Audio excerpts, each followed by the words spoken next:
Bájale el volumen a los demás. Buenas tardes, profesor y compañeros. Nosotros les vamos a hablar acerca del libro México Bárbaro. Mi equipo está conformado por Dana, Yami, Sergio y yo, Carla. A continuación, mi compañera Yami. Como primera instancia, tenemos que, a pesar de que México es un país con leyes estrictas y una constitución, es un país en donde la ilegalidad domina por excelencia, partiendo desde el propio gobierno. Es un país sin libertad política, sin libertad de palabra, sin elecciones libres, sin sistema judicial, sin partidos políticos, sin ninguna garantía individual y sin libertad de conseguir la felicidad. Los yaquis eran indios conocidos por fuertes, resistentes y confiables. A los dueños de los ferrocarriles les molestaba que fueran exiliados para llevárselos a trabajar a Yucatán, pues los consideraban muy trabajadores.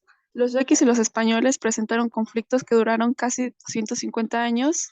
Después llegaron a sostener la paz y se les cedieron una parte del territorio con títulos de propiedad y fueron respetados por 150 años.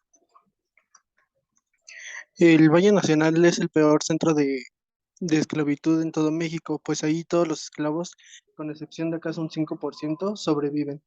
No hay supervivientes de Valle Nacional, solo los dejan ir cuando ya son inservibles, cuando son cadáveres vivientes que tan solo avanzan un corto trecho y caen.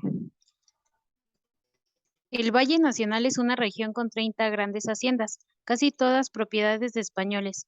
Los esclavos de Valle Nacional no son indios, son mestizos mexicanos y algunos de ellos son hábiles artesanos y artistas. En conjunto, aparte de sus heridas, su miseria y su desesperación, constituyen un grupo representativo del pueblo mexicano.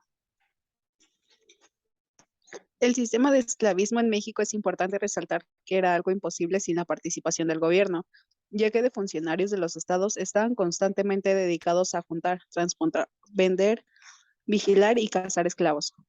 Por lo menos en 10 de los 32 estados de México, la mayoría eran de trabajadores en esclavos.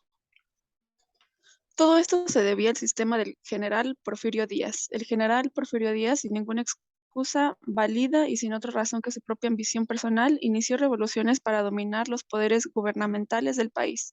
Mientras él mismo prometía respetar las instituciones, estableció un sistema propio en el que su propia persona era la figura central y dominante. Su deseo era el poder y la ley. En 1876, Díaz ocupó con sus fuerzas la capital mexicana y se declaró a sí mismo presidente provisional. Poco después convocó a una supuesta elección y se declaró a sí mismo presidente constitucional. Desde entonces, Díaz se ha establecido de más de 8 veces como presidente y nunca tuvo opositores en las electorales. El movimiento del Partido Liberal fue el único al que Díaz permitió continuar mucho en materia de organización. Este partido nació en el otoño de 1900. La rebelión de junio de 1908 sacudió profundamente a México, conocida como la Rebelión de las Vacas. Los liberales dijeron tener 46 grupos militares listos para levantarse en México, pero resultó que toda la lucha la hicieron los refugiados mexicanos que cruzaron la frontera.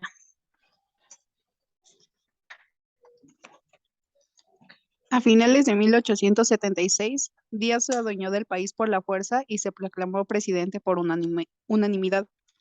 En 1880 se dio el gobierno a su amigo Manuel González, quien reinstaló a Díaz en 1884. Díaz fue reelegido cada 4 años por unanimidad durante 20 años hasta 1904, en que el periodo presidencial se alargó a 6 años. Y por séptima vez fue elegido por unanimidad, finalmente el 10 de julio de 1910. Díaz resultó elegido por presidente de México por octava vez. Hubo muchos acontecimientos que mancharon de sangre las manos de Porfirio Díaz. Las huelgas de Cananea, en Sonora y Río Blanco, en Veracruz, fueron los hechos más horribles de represión. La influencia que el presidente tenía sobre la prensa de Estados Unidos está basado en intereses. Las situacional revistas, al igual que el libro, sé que es muy pocos se atreven a criticar el gobierno de Díaz, mientras la gran mayoría lo alaban de manera exagerada. Y eso sería todo de nuestra parte. Gracias.